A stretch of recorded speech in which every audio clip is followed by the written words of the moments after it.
While coaching in sport and physical activity environments, there will be times when being able to relax and focus and to have the athlete or participant performing optimally will require that the coach intervene.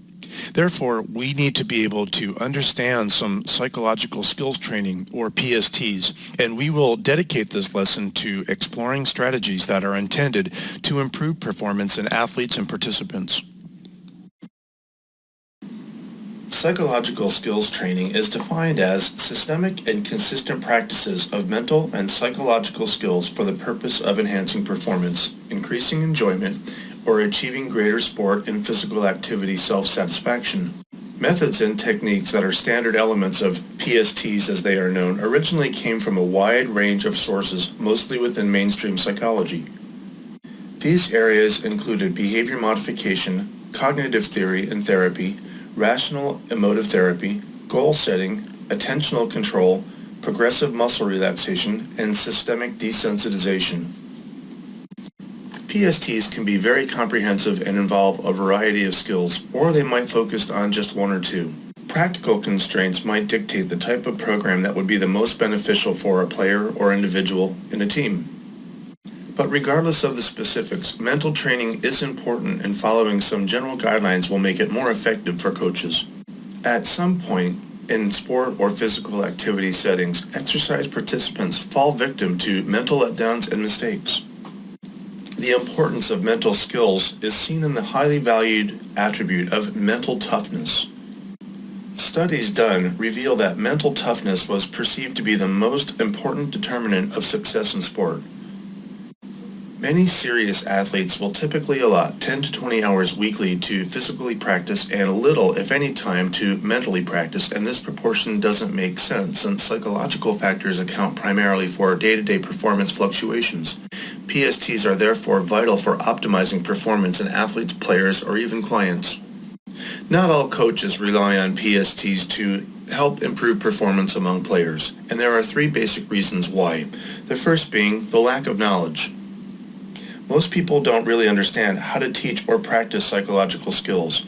Coaches do not feel comfortable always teaching mental skills. They know about skill execution and technique, but do not know how to teach specific mental skills. In addition to the lack of knowledge, psychological skills training is often neglected because of the perceived lack of time, or even the belief that psychological skills are innate and cannot be taught.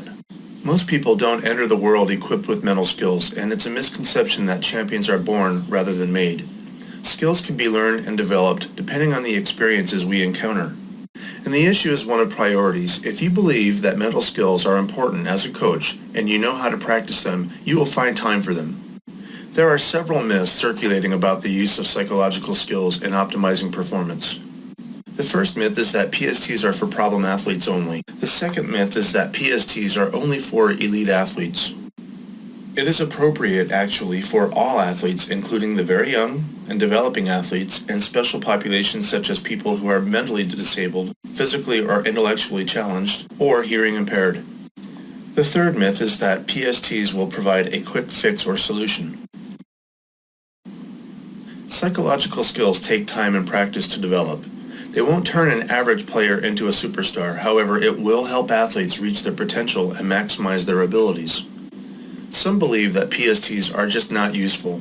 Scholarly research indicates that psychological skills do in fact enhance performance. So since psychological skills can be learned, they must be practiced over time and integrated into a person's daily training program. Psychological skills training has developed a knowledge base mostly from two sources. The first one is original research studies conducted with elite athletes, and the second one is the experience of coaches and athletes as they are practically seen in the setting. Research on elite athletes has compared successful and less successful athletes in terms of their psychological skills and characteristics. Research concluded that more successful athletes were characterized by higher confidence, greater self-control of arousal, and better concentration and focus, with more determination and commitment. As mentioned, the experience of athletes and coaches in the practical setting has also contributed to the research studies. Coaches and athletes rated relaxation training, concentration, imagery, team cohesion, concentration, and attention training, as well as self-talk strategies as very important topics. Therefore, coaches may see such topics as being useful in PST programs including arousal regulation and confidence building. Effective PST programs require well-controlled outcome-based intervention studies conducted in competitive environments. Research shows that psychological skills training that is more educationally based enhances sport performance.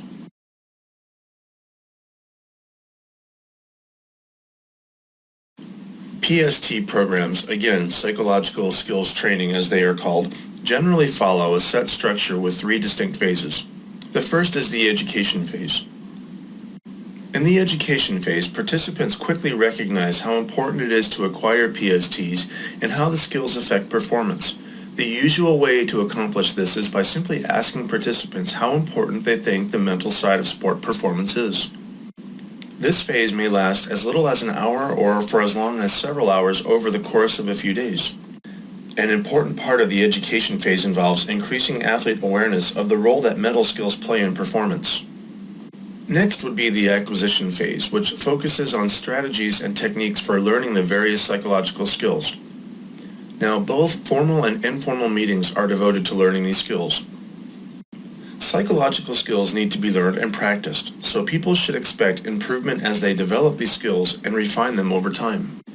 This would include the practice phase. During this phase, there are three primary objectives. First, to automate skills through overlearning. Second, to teach people to systematically integrate psychological skills into their performance situations.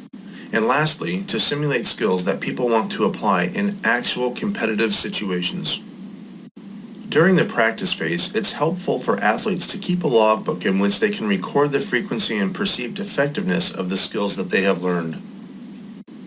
The ultimate goal of PSTs is self-regulation, or in other words, to have athletes effectively functioning on their own without needing constant direction from a coach. The ability to work toward one's short and long-term goals by effectively monitoring and managing one's thoughts, feelings, and behaviors has been termed self-regulation. There are some ethical concerns over who should conduct PST programs. Now remember that a PST program should be planned and implemented and supervised by a qualified sports psychologist consultant or coach. However, it is not often feasible to have a consultant administering the program. Usually a sports psychology consultant sets up the program and then either monitors or periodically trains the coaching staff to implement the program. So athletes and players will benefit from the cooperation between clinical or educational psychologists working with coaches in the practical setting. It is best to initiate a PST program during the off-season or preseason when there is more time to learn new skills and athletes are not so pressured about winning. Some athletes report that it can take several months to even a year to fully understand new psychological skills and to integrate them into actual competition. The time needed for practicing mental skills varies according to what is being practiced and how well it is being learned. Ideally, PSTs continue to be effective as long as athletes participate in their sport. Developing PSTs requires that coaches discuss their approach with athletes. You will need to establish trust and to build quality relationships with the players or people that you are working with. Another part of developing effective PSTs is assessing athletes' mental skills, and bear in mind that not only psychological factors influence performance. An oral interview and written psychological inventories can provide useful, subjective, and objective information to the coach. Also, for maximizing effectiveness, a coach must determine which psychological skills to involve.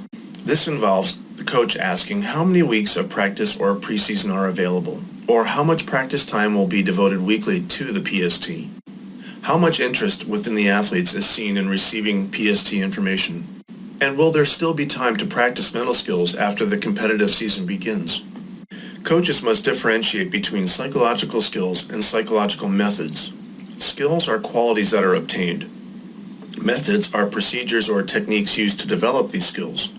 PST methods include 4 traditional techniques for developing skills, including arousal regulation, imagery, goal setting, and attention or concentration. Next, the coach needs to devise a schedule. An important but often overlooked component of PST programs is the evaluation of the effectiveness of the program. And ideally, the evaluation should include interviews and written rating scales to apply both qualitative and quantitative feedback from players or athletes. There are some common problems when trying to implement a PST program. The first being the lack of conviction. Many people will resist change. Coaches and consultants often have to be convinced that developing psychological skills training will facilitate individual or team success. The lack of time is also a problem. However, it is usually possible to find time if mental skills training becomes a priority. Lastly, we see that the lack of follow-up is also a possible problem in the sports setting. Some coaches will implement a PST program with enthusiasm but provide very little follow-up. Follow up with athletes throughout the season. The pressure to perform at high levels in competitive sports has increased in recent years with all the media attention and money available through sport. Athletes respond differently to this pressure, but the type of sport or task they perform also becomes a critical factor in how they react. Different performance states require that coaches understand cognitive and somatic anxieties. The relation between arousal and performance can be complicated, and athletes need to learn to control their arousal. They should be able to increase it and to decrease it as needed. The key is for individuals to find their optimal levels of arousal without losing intensity and focus. The first step in increasing self-awareness of arousal is to simply to be more aware of it, and this involves self-monitoring and recognizing how emotional states affect performance. To increase the awareness of the athlete's arousal states, try the following techniques. First, have the athlete think back to their best performance. Try to visualize the actual competition as clearly as possible, focusing on feelings and thoughts during the time. For the second item, the goal is to simply become more aware of the relation between psychological states and performances. In summary, a coach must increase the athlete's awareness of psychological states before control of thoughts and feelings can take place. Some anxiety reduction techniques in sport and exercise settings will therefore follow. One relaxation procedure that coaches can use to control anxiety is somatic anxiety reduction techniques, which work primarily to reduce physiological arousal and somatic anxiety. Next, try the components of progressive relaxation. And this technique is the cornerstone for many modern relaxation procedures. It involves tensing and relaxing specific muscles. Progressive relaxation rests on a few assumptions. First, that it is possible to learn the difference between tension and relaxation. Secondly, that tension and relaxation are mutually exclusive. And lastly, relaxation of the body through decreased muscle tension will in turn decrease mental tension. Proper breathing is key to achieving relaxation, and breathing control is another physically oriented relaxation technique. Athletes performing under pressure often fail to coordinate their breathing with the performance of the skill. Deep breathing also helps to relax the shoulders and neck muscles. It allows us to feel stronger and centered and ready for action. Lastly, deep breathing provides a short mental break from the pressure of competition and can renew an athlete's energy. Biofeedback is a physically oriented technique designed to teach people to control physiological or autonomic responses. And biofeedback can help people become more aware of their autonomic nervous system and subsequently control actions in sports. Although not all studies of biofeedback have demonstrated enhanced performance, the technique has been shown to typically reduce anxiety and muscular tension. Cognitive anxiety reduction techniques focus more directly on relaxing the mind. Some techniques for relaxing the mind will follow. First is the relaxation response, which is a scientifically sound way of relaxing, and it applies basic elements of meditation but eliminates any spiritual or religious significance. The relaxation response teaches you to quiet the mind and to concentrate while reducing muscular tension.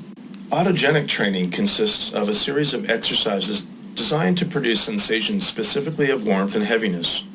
Basically, this is a technique of self-hypnosis. The autogenic training program should be learned in order. First, heaviness in the extremities, warmth in the extremities, regulation of cardiac activity, regulation of breathing, abdominal warmth, and cooling of the forehead. Up until now, we have talked about arousal regulation as if anxiety was too high and needed to be controlled. However, there are times when we need to actually induce arousal or increase it. The key is actually to get athletes to find an optimal level of arousal, and oftentimes things such as pep talks and motivational speeches can over-arouse athletes. If arousal is to be raised, it should be done in a deliberate fashion with awareness as optimal arousal stages increase. Certain behaviors or feelings signal that the client or exerciser or player may be underactivated or under-aroused. These would include moving slowly or not getting set into position, or a lack of concern about how well the athlete performs. Enthusiasm levels that are low can also be an indicator when arousal needs to be induced. And lastly, a feeling of heaviness in the legs and no bounce to the step is another indicator that arousal may need to be increased. In summary, to take the steps to either increase or decrease the arousal level in players, first try to become aware of how activated or aroused they feel, and then intervene appropriately.